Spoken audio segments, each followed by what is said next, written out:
আসসালামু আলাইকুম বন্ধুরা, আজকে আমি আবার আপনাদের মাঝে আসছি। আমি দিন মোহাম্মদ টিটু। আজকে আসছি আপনাদের মাঝে আমি এসপি 454 প্রিন্টারের টোনার নিয়ে আমরা কিভাবে এই টোনারগুলোকে এসপির অরিজিনাল টোনারগুলোকে আমরা চায়না টোনার দিয়ে ইউজ করতে পারবো। আজকে দেখাবো আপনাদেরকে একটা টেকনিক্যাল ইস্যু। এই টোনারগুলো হলো এইচপির টোনার। আর আমরা এইচপির এই টোনারগুলোকে আজকে দেখাবো কিভাবে এই সিপগুলোকে আমরা অন্য চায়না টোনার ইউজ করে চায়না টোনারের মধ্যে এই সিপগুলো লাগিয়ে কিভাবে প্রিন্টারে ইউজ করব অরিজিনাল টোনারের মতো, সেটা আপনাদেরকে দেখাবো। এখন দেখেন আমরা কিভাবে অরিজিনাল টোনারগুলোর সিপ খুলে চায়না টোনারে ইউজ করব। আমি আবারও বলছি এই টোনারগুলো হলো এইচপির অরিজিনাল প্রিন্টারের সাথে এই টোনারগুলো আসে। আপনি যদি একটা প্রিন্টার কিনেন, সেই প্রিন্টারের সাথে যে 4টা টোনার দেবে, ওই 4টা টোনারের সিপ আপনি 7-8 বার ইউজ করতে পারবেন। আবারও বলছি, আপনি যখন এইচপির অরিজিনাল কালার প্রিন্টার কিনবেন, ওই প্রিন্টার কেনার সময় আপনাকে যে 4টা টোনার দেবে, ওই টোনারগুলোর সিপ দিয়ে আপনি চাইলে 8-10 বারও রিপিট করে ইউজ করতে পারবেন। সিপগুলো খুলে বাজার থেকে কস্ট মিনিমাইজ করার জন্য বাজার থেকে চায়না টোনারগুলো কিনে আপনার এইচপির যে অরিজিনাল টোনার দেওয়া হয়েছিল আপনার প্রিন্টারের সাথে, সেই টোনারের সিপগুলো খুলে বাজার থেকে চায়না টোনার কিনে ওই টোনারগুলো আপনি বারবার চাইলে ইউজ করতে পারবেন, যতক্ষণ পর্যন্ত সিপগুলো নষ্ট না হয় বা ড্যামেজ না হয়। এখন দেখাবো কিভাবে সিপগুলো খুলে চায়না টোনারে আপনি ওই সিপগুলো ইউজ করবেন, আর এতে আপনার কস্ট মিনিমাইজ হবে। এখন আমরা মূল কাজে আসি। জি দেখেন, এইগুলো হলো আমার এইচপির অরিজিনাল টোনারের চিপ। যে প্রিন্টারটা আমি কিনছিলাম, আমাকে 4টা টোনার দেওয়া হয়েছিল। ওই 4টা টোনারের সাথে যে 4টা চিপ দিছে, আমি সেই চিপগুলোকে বারবার রিইউজ করতেছি বাজার থেকে চায়না টোনারে নেই, কস্ট মিনিমাইজ করার জন্য। দেখেন আমরা এখন কিভাবে ইউজ করব। এইচপির অরিজিনাল প্রিন্টারের মতো প্রিন্টিংয়ের মতো প্রিন্ট হবে, প্রিন্টিংয়ে আপনার কোনো সমস্যা হবে না। এই হলো আমার এইচপির চায়না টোনার। এটা হলো চায়না টোনারের চিপ। এই হলো চায়না টোনারের চিপ।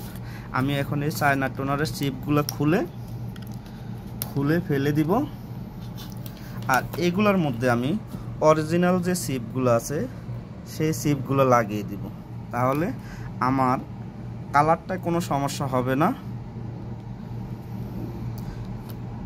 আমার কালারের কোনো সমস্যা হবে না, প্রিন্টিংও কোনো সমস্যা হবে না। এতে আমার কস্ট অনেক মিনিমাইজ হবে।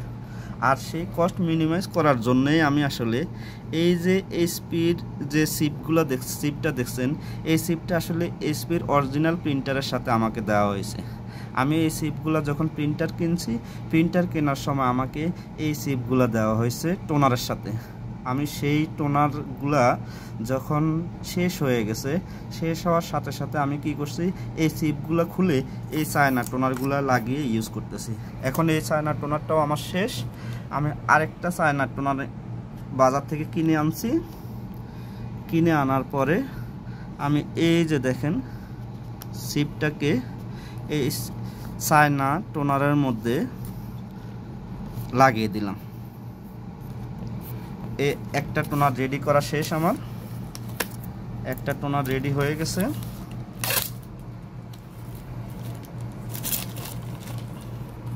এই যে একটা টোনার রেডি হলো। এই আরেকটা চিপ, ম্যাজেন্টা চিপ। এই চিপটাও আমাকে এইচপির অরিজিনাল প্রিন্টার আমি যখন কিনেছিলাম তখন আমাকে দেওয়া হয়েছিল। আমি এইচপির অরিজিনাল টোনারের থেকে চিপটা খুলে এখন চায়না যে টোনার আছে এই টোনারে লাগিয়ে দিতেছি। তাহলে আমার কস্ট মিনিমাইজ হলো আমার প্রিন্টিংয়ে কোনো সমস্যা হবে না ইনশাল্লাহ। আপনাদেরকে আমি দেখাবো একটু পরেই। আগে আমি চিপগুলো ইনস্টল করে নিই।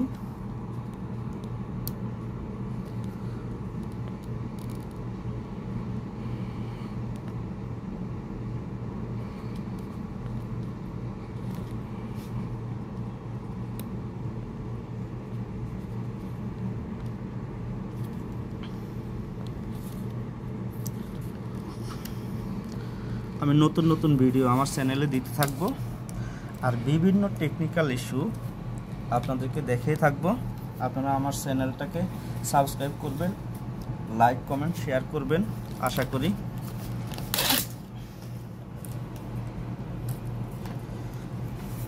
এই যে আমি দুইটা টোনার রেডি করলাম, এটা হলো ম্যাজেন্টা টোনার, এটা হলো ব্ল্যাক টোনার। এই দুইটা টোনারে চায়না, আর এই চায়না টোনারে শেষ হয়ে যাওয়ার পরে আমি এসপির যে অরিজিনাল সিপগুলো খুলেছি, এটা হলো এই যে ব্ল্যাক সিপ, এটা হলো ম্যাজেন্টা সিপ। আরও দুইটা সিপ আছে, সেটা হলো ইয়েলো আর চায়ান। আমি সেইগুলো এখন চেঞ্জ করব না। আমি দিন মোহাম্মদ, আবারও বলছি আমি দিন মোহাম্মদ। আমার জন্য দোয়া করবেন আর আমার চ্যানেলটাকে লাইক কমেন্ট শেয়ার করবেন, সাবস্ক্রাইব করবেন।